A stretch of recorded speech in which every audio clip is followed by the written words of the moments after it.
আজ এই সন্ধ্যার পরে এই ভিডিওটা আছে।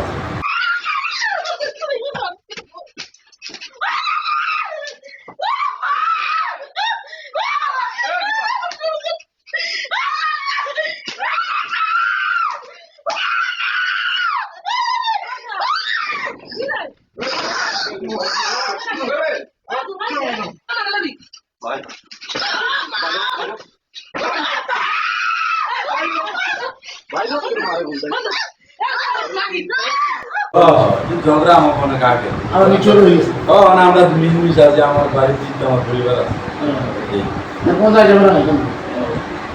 এখন আমার যখন আজ এই সন্ধ্যার পরে এই ভিডিওটা ছাড়ছে। কে ছাড়ছে? এই গফুর মোল্লায় ওই ফার্স্ট ভিডিওটা ছাড়ছে, ছাড়ার পরে ব্যাগে শেয়ার করে আমাদের একটা পারিবারিক ঝামেলা আছে। আপনার অভিযোগ আছে নিয়ে